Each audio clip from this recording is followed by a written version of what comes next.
आरक्षण के लिए SC, ST, OBC सभी समाज के लिए बाबा साहब अम्बेडकर ने पूरा दौरा किया महाराष्ट्र में।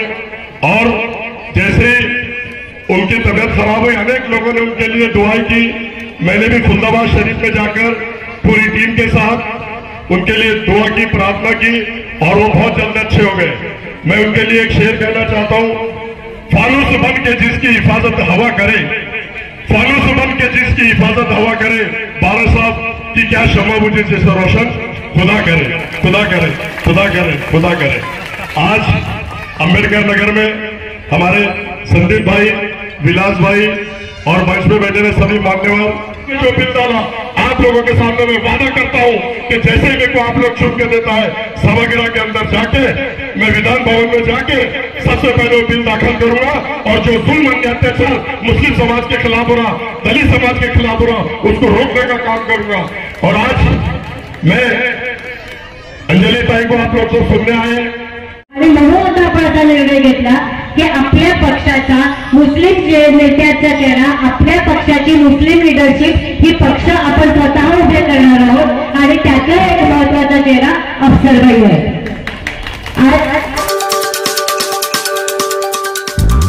बाबा साहब अम्बेडकर मंच पे बैठे हुए अरुंधति ताई, अमित भाई भीगड़, शहर अध्यक्ष, महिला जिलाध्यक्ष हमारे सतीश भाई, बगले मामा, योगेश बन और तमाम मेरे यहाँ आए हुए माताएं, बहनें और नौजवान साथी, बुजुर्गों, दोस्तों सभी को मेरा जय भीम, आदाब, सलाम। आज अंजलि ताई पूरे महाराष्ट्र में दौरा कर रहे हैं। अपने वंचित बहुजन आघाड़ी के सभी उम्मीदवार के लिए सुजाता दादा अम्बेडकर पूरे जोरों शोरों से पूरे महाराष्ट्र में दौरा करने के लिए निकले हैं। और आदरणीय बाला साहब, आपने देखा होगा उन पर एंजियोग्राफी, एंजियोप्लास्टी हुई है, लेकिन हमारा नेता एक ऐसा नेता है कि अपने समाज के लिए, सभी समाज के लिए चौथे दिन प्रचार के लिए निकल गया है हमारे नेता आदरणीय बाला साहब अम्बेडकर। ये वो चाहते तो नहीं निकल सकते थे, लेकिन समाज की लड़ाई लड़ने के लिए, सभी समाज को इंसाफ दिलाने के लिए आपने देखा होगा कि उनका दौरा आरक्षण बचाने के लिए, आरक्षण के लिए SC, ST, OBC सभी समाज के लिए बाला साहब अम्बेडकर ने पूरा दौरा किया महाराष्ट्र में। और जैसे उनकी तबीयत खराब हुई, अनेक लोगों ने उनके लिए दुआई की। मैंने भी खुलदाबाद शरीफ में जाकर पूरी टीम के साथ उनके लिए दुआ की, प्रार्थना की और वो बहुत जल्द अच्छे हो गए। मैं उनके लिए एक शेर कहना चाहता हूं, फानूस बन के जिसकी हिफाजत हवा करे, फानूस बन के जिसकी हिफाजत हवा करे, बाला साहब की क्या क्षमा मुझे जैसा रोशन खुदा करे, खुदा करे, खुदा करे, खुदा करे। आज अंबेडकर नगर में हमारे संदीप भाई, विलास भाई और मंच में बैठे हुए सभी मान्यवर और संदीप भाई ने जो रात से हम 3 बजे यहाँ सबने मेहनत किया और ये प्रोग्राम लेने के लिए, अंजलि ताई के लिए। अभी आपने देखा होगा पिछले 10 साल से यहाँ पर MIM और BJP लड़ रही है। पिछले 10 साल से MIM और BJP लड़ने के बाद BJP यहाँ से चुनकर आ रही है। लेकिन अब आदरणीय बाला साहब ने एक ऐसा उम्मीदवार दिया, मुझ पर भरोसा किया। सारा दलित समाज मेरे साथ है, बौद्ध समाज मेरे साथ है और मुस्लिम समाज। पिछले 10 साल में अतुल सावे ने न दलित समाज के एरिया में काम किया था, न मुस्लिम समाज में। हम लोग जितना भी घूम रहे हैं और अब उसको दफन करने का समय और वक्त अतुल सावे का आ गया है। अंजलि ताई मेरे साथ है, सुजाता दादा मेरे साथ है, बाला साहब अम्बेडकर मेरे साथ है और ये तमाम मेरी मां बहनें, बेटी, ये जनता भाईजान, नौसवाद सभी मेरे साथ है। तो आज हमको ये लड़ाई इसलिए लड़नी है कि आरक्षण के लिए लड़ाई लड़ना है, संविधान के लिए लड़ाई, ये लड़ाई हमारी तुम्हारी है। लेकिन हमको जातिवाद शक्ति को रोकने के लिए, बाला साहब के हाथ मजबूत करने के लिए 20 से 25 आमदार हमको महाराष्ट्र के अंदर भेजना पड़ेगा। और आरक्षण की जो बात हमारे बाला साहब करते हैं, तो अगर हमारे 20 या 15 या 10 आमदार अगर चुन कर आते हैं तो जातिवाद शक्ति को आरक्षण बचाने का काम करेंगे। संविधान को जो हमला कर रहे हो, संविधान को बचाने का काम करेंगे। आपके माध्यम से मैं ऐसा कहता हूं। और मैं ये बता दूं कि मैं पिछले पिछले 25 साल से कारपेंटर हूँ, 3 बार विरोधी पक्ष नेता हूँ और मेरी शुरुआत भीमनगर से हुई और मुझे पहली बार चुनकर भीमनगर दलित समाज बौद्ध समाज ने चुन के दिया और मैं लड़ाई जब भी कारपोरेशन में लड़ता हूं, अमित भाई मेरे साथ थे। मैं दलित समाज और मुस्लिम समाज के लिए डंके की चोट पे बात करता हूं। सेना और बीजेपी के भीमनगर के अंदर मैंने करोड़ों रुपए के काम किया। मेरा कारपोरेशन के अंदर से 2 बार मैं किराड़पुर से चुन के आया, वहां भी करोड़ों रुपए का काम किया और मैं विकास पुरुष के नाम से जाता हूं। अलग अलग वार्डों से मैं 4 बार चुन के आया होता है, जहां मेरा खुद का भी मत नहीं है। लोग मुझे बैंकों का काम इतना करता हूं, पुलिस स्टेशन का काम होने दो, कोर्ट का काम होने दो, कलेक्टर ऑफिस का काम होने दो, कारपोरेशन का काम होने दो। अगर कोई किसी का मेरे को फोन आता है तो मैं नाइट ड्रेस में पुलिस स्टेशन जाता होता है। कारपोरेशन होने दो, कलेक्टर ऑफिस होने दो या कोर्ट का काम होने दो। अभी आपने देखा होगा 2-3 दंगल हमारे पास हुई। सबसे आगे अफसर खान ने रह के 100 बच्चों को छुड़ाने का काम करा, परेगांव के 25 बच्चों को छुड़ाने का काम किया, कटकल गेट के 20 बच्चों को छुड़ाने का काम किया। मेरी लड़ाई मैं 80% समाज कारण करता हूँ, 20% राजकारण। और मैं दलित समाज को हमेशा मैं साथ में लेके चलता हूँ। अमित भाई आपने देखा हम साथ में मिलकर लड़ाई लड़े कारपोरेशन के अंदर। तो मेरी आप तमाम लोगों से ये गुजारिश है, ये विनंती है कि आने वाली 20 तारीख को बटन नंबर 4 दबाकर मुझे भारी अक्षर से कामयाब कीजिए। मेरी कामयाबी नहीं, ये आप सबकी कामयाबी है, ये बाला साहब की कामयाबी है, ये वंचित बहुजन अघाड़ी की कामयाबी है। अगर मैं चुन के जाता हूँ बाला साहब का सिपाही, तो आपके जो जुल्म अन्य अत्याचार हो रहा है, कौम और मिल्लत पे जो जुल्म अन्य अत्याचार हो रहा है, उसको रोकने का काम मैं सभागृह में करूंगा। आपने देखा होगा मुस्लिम समाज के लिए भी आदरणीय बाला साहब ने पैगंबर बिल डाला और पैगंबर के नाम से डाला, लेकिन ये जातिवाद शक्ति ने उसको रिजेक्ट किया। लेकिन बाला साहब ने जो बिल डाला, आप लोगों के सामने मैं वादा करता हूं कि जैसे ही मेरे को आप लोग चुन के देता है, सभागृह के अंदर जाके मैं विधान भवन में जाके सबसे पहले बिल दाखिल करूंगा और जो जुल्म अन्य अत्याचार मुस्लिम समाज के खिलाफ हो रहा, दलित समाज के खिलाफ हो रहा, उसको रोकने का काम करूंगा। और आज मैं अंजलि ताई को आप लोग सब सुनने आए, मैं एक विनंती आप लोगों से करूंगा, हाथ जोड़ के कड़कड़ी सी विनंती करता हूं कि ये मतदान 4 तारीख को बहुत लोग आपके पास आएंगे, लेकिन ये मतदान आपका बाला साहब को जाएगा, अंजलि ताई को जाएगा, सुजात दादा को जाएगा और ये अफसर खान को जाएगा। अगर अफसर खान चुन के आता है तो आप देखो बाला साहब जो भी मुझे हुक्म देंगे, जो भी मुझसे काम करेंगे बाला साहब के लिए और तुम्हारे लिए आधी रात को अफसर खान गंभीर खड़ा रहेगा, ऐसा मैं कहता हूँ। एक शेर के साथ अपनी जगह लेता हूँ, हयात लेके चलो, हयात लेके चलो, कायनात लेके चलो, चलो तो बाबा साहब अम्बेडकर को सब समाज साथ लेके चलो, साथ लेके चलो। आने वाली 20 तारीख को हमारी निशानी है गैस सिलेंडर, 4 नंबर का बटन दबाकर भारी अक्षर से मुझे कामयाब कीजिए। अल्लाह हाफिज, खुदा हाफिज, जय भीम, जय भीम, जय भीम। आपल्या सगळ्यांना माहिती आहे की 2024च्या लोकसभेच्या निवडणुकीमध्ये आपला जो भाजप सत्तेमध्ये राहिलं, भाजप सत्तेमध्ये तब्दिली राहिलं तर संविधान बदलेल ही भूमिका आपण 2019 पासून घेतली होती। सातत्याने आपण त्याच्यावरती बोलत होतो, त्यावेळेला महाविकास आघाडी त्याच्याबद्दल अवाक्षर काढायला तयार नव्हती। 2023 मध्ये आपली मुंबईच्या शिवाजी पार्क मध्ये संविधान सन्मान महारॅली प्रचंड मोठी झाली आणि शिवसेना सोडून कोणीही शिवाजी पार्क भरवू शकत नाही, हा जो शिवसेनेचा आणि उद्धव ठाकरेंच्या शिवसेनेचा भ्रम होता तो वंचित बहुजन आघाडीने मोडून काढला। तेव्हापासून लोकांच्या असं लक्षात आलं की संविधान वाचवणं हा मुद्दा इथल्या वंचित समाजासाठी खूप भावनेचा मुद्दा झालेला आहे आणि मग तिथून प्रत्येक गोष्ट संविधानाची प्रत हातात घेऊन करायला सुरुवात झाली आणि आपल्यातली भोळी भाबडे जनता सुद्धा संविधान वाचवण्याच्या या महाविकास आघाडीच्या प्रचाराला बळी पडली आणि भावत गेली। पण तो संविधान वाचवण्याचा नारा किती खोटा होता हे तुम्हाला त्याच्यानंतरच्या 4 महिन्यामध्ये लक्षात आलं। 1.5 महिन्यापूर्वी सर्वोच्च न्यायालयाने आरक्षणाच्या एका खटल्यामध्ये निकाल देताना आरक्षणामध्ये वर्गीकरण आणि क्रीमी लेअरचं तत्व ही दोन आपल्या सगळ्या आरक्षणाच्या विरोधातला जाणारा निकाल दिला. क्रीमी लेअरचं तत्व काय आहे हे तुम्हाला माहिती नसेल तर मी सोप्या शब्दात समजावून सांगते. ज्या कुटुंबामध्ये एका माणसाला आरक्षणाचा फायदा मिळालेला आहे त्या कुटुंबातल्या दुसऱ्या माणसाला आरक्षणाचा फायदा मिळणार नाही हे एक सरळ साधं गणित आहे. म्हणजे मोठ्या भावाला एखाद्या बँकेमध्ये किंवा एखाद्या सरकारी कुठेतरी जरी पिऊनची शिपायाची नोकरी आरक्षणाखाली मिळाली असली तरी त्या घरातल्या दुसऱ्या मुलाला किंवा दुसऱ्या मुलीला इंजिनिअरिंगला, मेडिकलला, वकिलीच्या, लॉच्या याला सुद्धा आरक्षण मिळणार नाही प्रवेशाला. अशा प्रकारची तरतूद आहे. ही कळली होती सगळ्यांना? हे माहिती होतं का? आपण पेपर वाचतो. मग काय वाचतो? पेपर वाचतो म्हणजे किती जणांच्या घरामध्ये टीव्ही आहेत?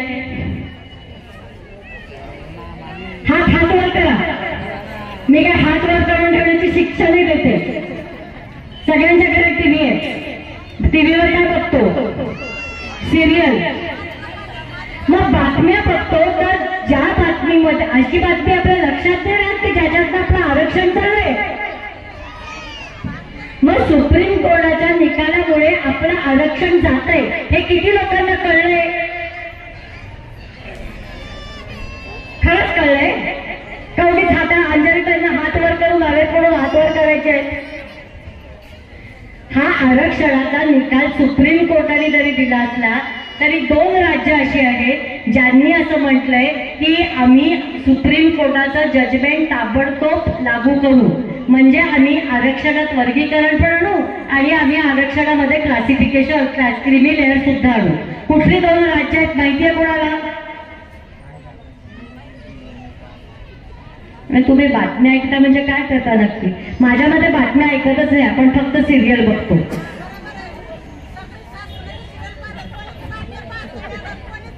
तुम्ही काय करता?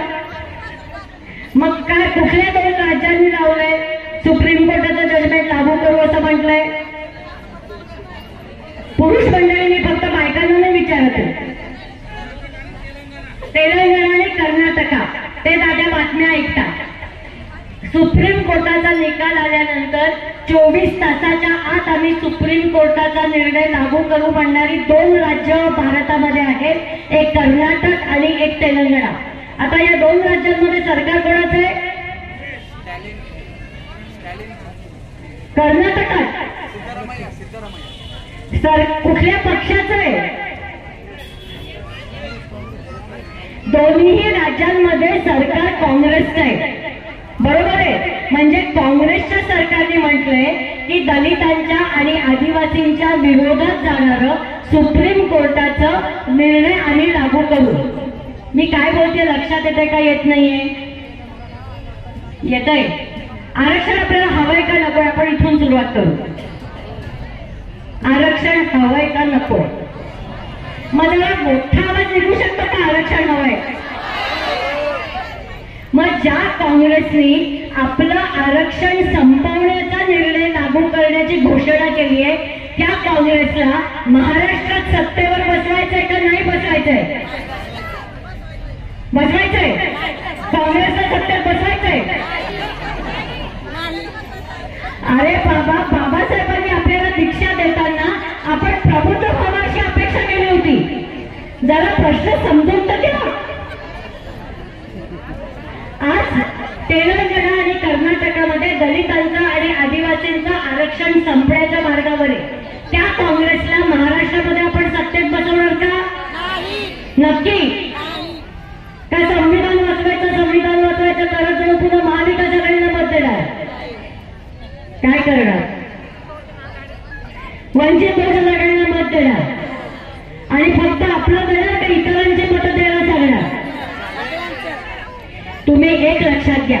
जोपर्यंत सगळे वंचित समूह बौद्ध सोडून बाकीच्या सगळ्या वेगवेगळ्या जातीचे दलित असतील, मातंग असतील, ढोर असतील, चर्मकार असतील, अजून वेगवेगळ्या जाती असतील आदिवासी असतील, मुस्लिम असतील, बहुजन समाज असेल, हे जोपर्यंत एकत्र येत नाही तोपर्यंत या देशात आपल्याला बाबासाहेबांनी आणि संविधानाने दिलेलं आरक्षण टिकणार नाहीये. ओबीसी, दलित आणि आदिवासींचं आरक्षण टिकवण्याची गरज आहे आणि मुस्लिम समाजासाठी आरक्षण मागण्याची गरज आहे. वंचित बहुजन आघाडी हा एकमेव राजकीय पक्ष असा आहे की जो राजकीय पक्ष आता आरक्षणाच्या मुद्द्यावर निवडणुका लढवतोय आणि आपण त्याच्यामध्ये मुस्लिम समुदायासाठी सुद्धा 5% आरक्षणाची मागणी त्याच्यामध्ये घातलेली आहे. आपल्याला लोकांना माहिती असतं की ही सगळी लोक वंचित बहुजन आघाडीचे मतदार आहेत. माहिती असतं का नसतं?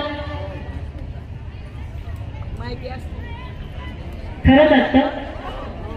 तरी तुमच्याकडे शिवसेनेची लोक येतात, काँग्रेसची लोक येतात, राष्ट्रवादीची लोक येतात, भाजपची लोक सुद्धा प्रचाराला येतात का नाही येत?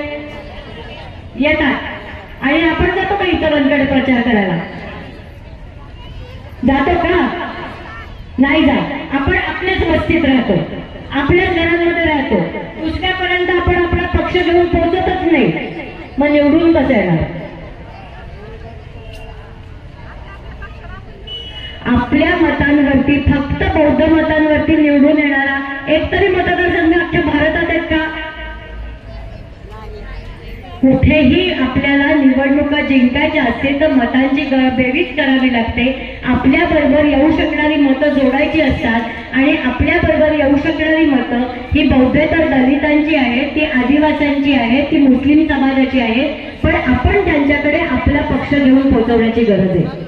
आज आपले उमेदवार अफसरबाई आहेत ज्यांनी औरंगाबादच्या वेगवेगळ्या वॉर्डमधून ते नगरसेवक म्हणून निवडून आलेले आहेत आणि 5 वेळेला ते वेगवेगळ्या वॉर्डमधून नगरसेवक म्हणून निवडून आलेले. त्यांच्या वॉर्डमध्ये त्यांनी प्रचंड विकासाची सगळी कामं केलेली आहेत, मोठी कामं केलेली आहेत. आणि त्याच्यापेक्षा मला सगळ्यात कौतुक त्यांचं एकासाठी वाटतं की गुन्हे नसताना ज्या तरुण पोरांच्यावरती गुन्हे दाखल केले जातात, त्यांना विनाकारण पोलिसांमध्ये डांबलं जातं, अशांना सोडवण्याचं काम सातत्याने अफसरबाई करतायत. तुम्हाला महाविकास आघाडी सरकार असो किंवा महायुतीचं सरकार असो, दलितांनी प्रश्न विचारला, दलितांनी सरकारला जाब विचारला, आदिवासींनी सरकारला,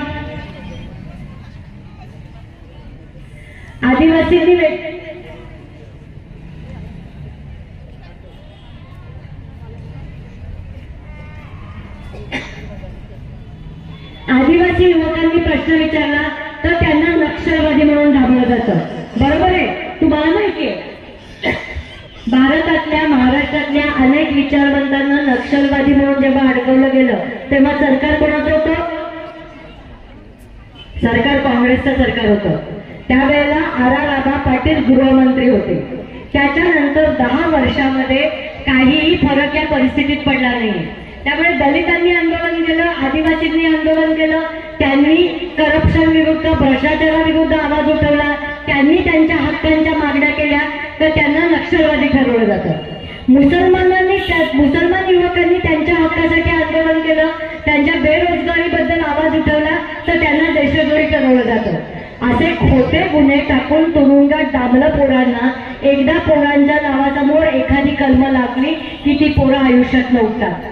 त्यांना पुढे सरकारी नोकरी मिळत नाही, त्यांना परदेशी शिक्षणासाठी जाता येत नाही, त्यांना कुठलाही गुन्हा झाला की त्यांना उचललं जातं आणि अशा सगळ्या पोरांना निर्दोष सोडवण्याचं काम सातत्याने अफसरबाई करतायत. आपल्याला माहिती आहे की या वॉर्डामध्ये आतापर्यंत आंबेडकर नगरमधून भारिप बहुजन महासंघाकडनं आतापर्यंत आपण 2 वेळा नगरसेवक निवडून दिले. त्यांनी काहीही आपलं काम केलं नाही, ते आपल्याशी गद्दार झाले. लोकसभेला सुद्धा अफसरबाईंना तिकीट देताना म्हणत होती, ताई आपण कशाला इथून मुस्लिम उमेदवार देतोय, मागच्या वेळेला आम्ही जिद्दीने इम्तियाज अलीला निवडून दिलं आणि ते आपल्याला गद्दार झाले.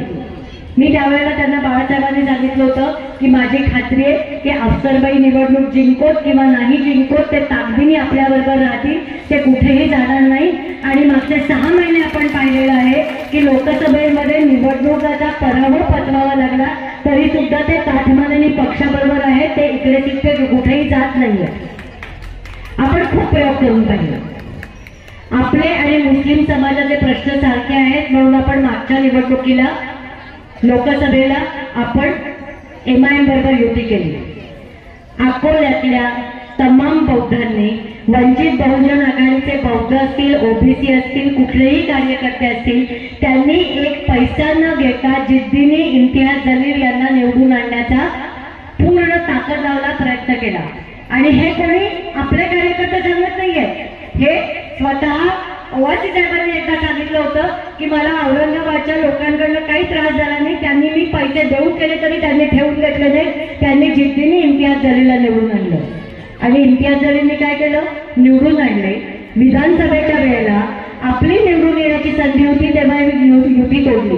केवळ युती तोडली नाही तर अकोल्याला बाळापूरमध्ये जिथे आपले MLA होते तिथे बाळापूर विधानसभा मतदारसंघ आपला होता, तिथे बाळापूर विधानसभा मतदारसंघामध्ये आपल्या उमेदवाराविरुद्ध आपल्यातल्याच एका माणसाला फोडून उमेदवारी दिली आणि इथे मात्र आपण गफ्फार कादरींना पाठिंबा दिला होता. युती आपल्याकडनं नाही तोडली गेली. आपण ज्यांच्याशी वैचारिक युती केली त्यांच्याशी आपण प्रामाणिक राहिलो आणि म्हणून आता आपण असा निर्णय घेतला की आपल्या पक्षाचा मुस्लिम नेत्याचा चेहरा, आपल्या पक्षाची मुस्लिम लिडरशिप ही पक्ष आपण स्वतः उभे करणार आहोत. आणि त्यातला एक महत्वाचा चेहरा अफसरबाई आहे. आज फारुख अहमद आहे, अफसरबाई आहे, इम्तियाज नदाफ आहेत, अकोल्यातनं जावेद कुरेशी आहेत, तय्यब जाफर सारखा एक तरुण मुलगा आज आपला प्रवक्ता म्हणून काम करतोय. हे सगळे नेते उभे राहत आहेत जे पक्षाशी बांधलेले आहेत, ज्यांची वैचारिक बांधणी ही फुले शाहू आंबेडकर विचारसरणीची आहे. आणि त्याच्यामुळे मी तुम्हाला सगळ्यांना विनंती करायला आलेली आहे की अत्यंत ताकदीने अफसरबाईंच्या पाठीमागे उभे राहा. तुम्ही एक लक्षात घ्या, निवडणूक हे शेवटी बेरजेचं गणित असतं. दरवेळेला आपण निवडून येतोच असं नाही हो, पण तरी सुद्धा आपला मतदार जेव्हा इकडे तिकडे जात नाही, आपला मतदार जेव्हा एक गठ्ठा राहतो तेव्हा आपल्यावरती हल्ला करण्याची, आपल्यावरती कोणीतरी आरोप करण्याची कोणाचीही ताकद नसते. आणि हे आपलं राजकीय मूल्य आहे. काय बाबा नाही निवडून येत, काय बाबा नाही निवडून येत असं करत आपल्या आपण इकडे तिकडे पागलो तर इथून पुढे तुम्हाला कोणीही विचारणार नाहीये. याची तुम्ही दखल घ्या आणि आपली मतं कुठेही फुटू देऊ नका ही मी विनंती करायला तुम्हाला इथे येते. तुम्ही अत्यंत ताकदीने वंचित बहुजन आघाडीच्या पाठीमागे राहाल आणि अफसरबाईंना निवडून द्याल ही माझी खात्री आहे. हा आपली लढाई आहे, ती दीर्घकालीन लढाई आहे आणि ती आपल्याला लढत राहावी लागणार आहे. पण आपण कधीतरी बाबासाहेबांना शॉर्टकट घेताना पाहिलं का? आता यश हवे म्हणून मी तडजोड करतो असं कधी बाबासाहेबांनी केलं? बाबासाहेबांनी कधी लाचारी पत्करली? बाबासाहेबांनी कधी स्वतःचं तत्व बाजूला ठेवलं? त्यांनी तत्वासाठी कायदेमंत्री पदाचा राजीनामा ठेवला पण त्यांच्या वैचारिक भूमिकेशी तडजोड केली नाही. आपण बाबासाहेबांचे वैचारिक वारस आहोत का नाही आहोत? नाही होत ना? मला येऊ द्यात की जोरदार उत्तर. मग आपण तडजोड करायला का वैचारिक? हो.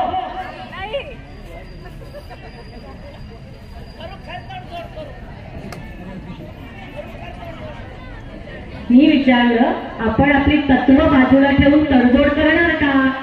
हो.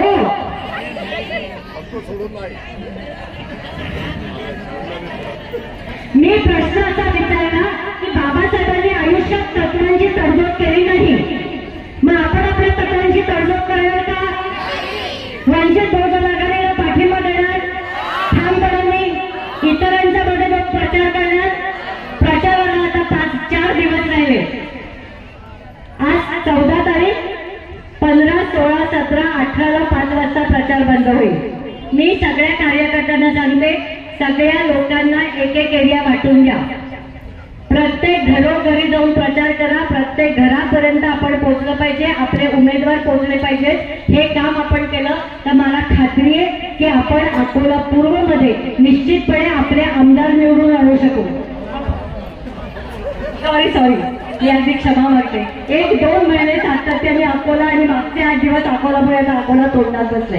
औरंगाबाद पूर्वमध्ये आपण आपले आमदार निवडून आणणार आहोत नक्की.